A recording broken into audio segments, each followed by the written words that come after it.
का जादू करेगा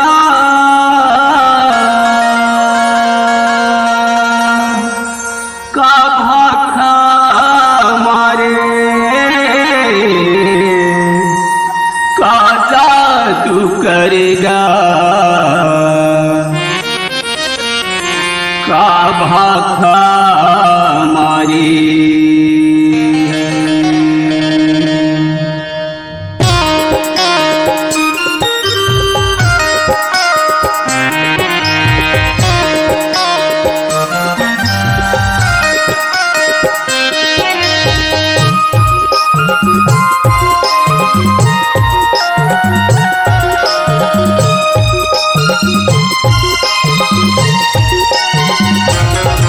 का जादू करे का भाखा मारे का जादू करे का भाखा मारे का कहे बैला के कान में बाबा का बोले का कहे बैला के कान में बाबा का बोले का कहे बैला के कान में बाबा का बोले का कहे बैला के कान में बाबा का बोले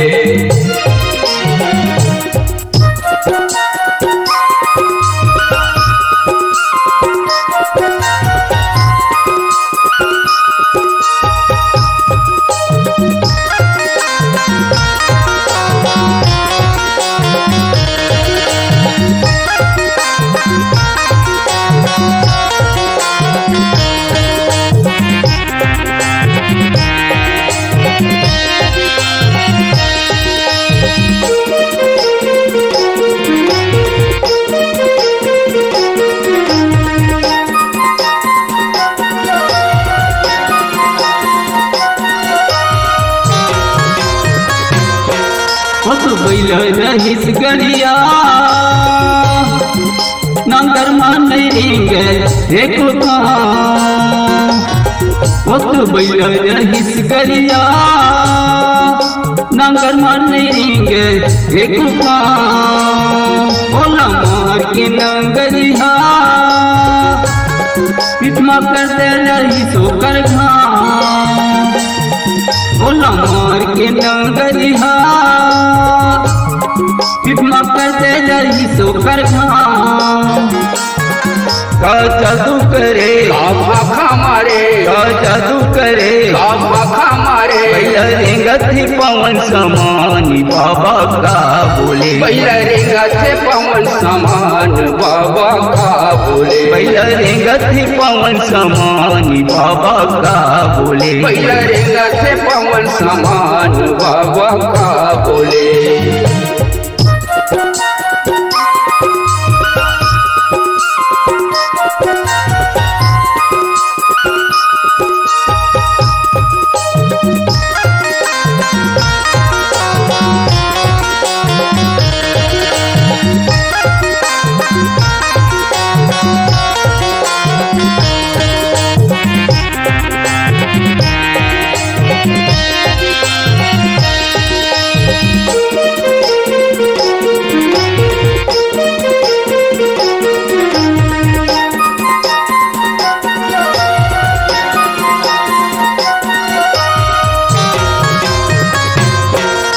तो फूल के फुलवारी फूल तोरे पर संगवारी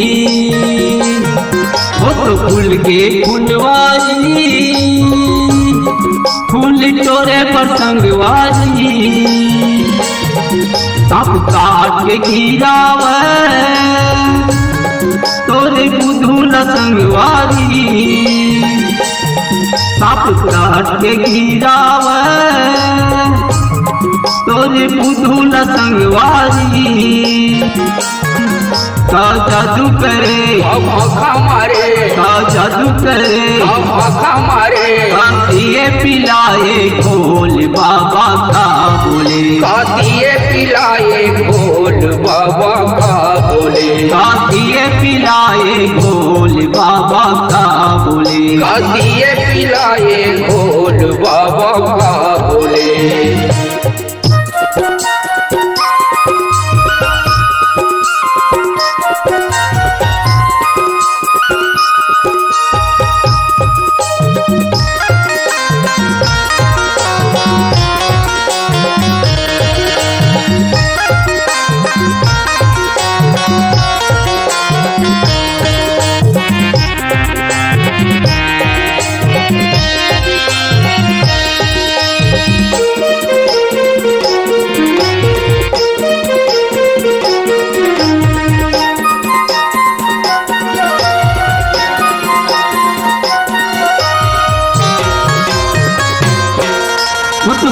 गन्ना के बारी तोरी डारे भारी गन्ना के बारी तोरी डारे भारी बोल देख के रखुआ देव भारी गारी बोल देख के रखुआ देव भारी गारी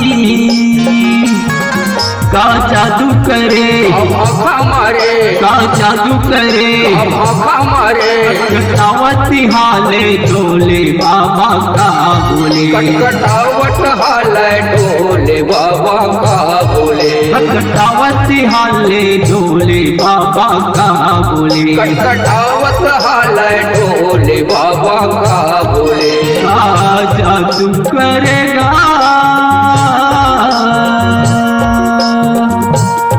भागा मारे का जादू करेगा का भागा मारे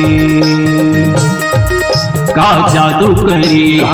हमारे का जादू करे हमारे का कहे बैला के ज्ञान बाबा का बोले कहे बैला के कान बाबा का बोले कहे बैला के ज्ञान बाबा का बोले कहे बैला के कान बाबा का बोले कहे बैला के ज्ञान बाबा का बोले कहे बैला के कान बाबा का बोले कहे बैला के ज्ञान बाबा का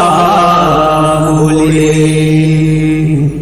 KKT रिकॉर्डिंग स्टूडियो शेरकापुर बलौदा बाजार। ऑडियो वीडियो व प्रचार प्रसार रिकॉर्डिंग हेतु संपर्क करें। मोबाइल नंबर 8435820150 यानी 8435820150। छत्तीसगढ़ी वीडियो देखने के लिए हमारे चैनल को लाइक व सब्सक्राइब करें ताकि हमारे वीडियो पहुंचे आपके पास सबसे पहले। बेल आइकन को क्लिक करना ना भूलें।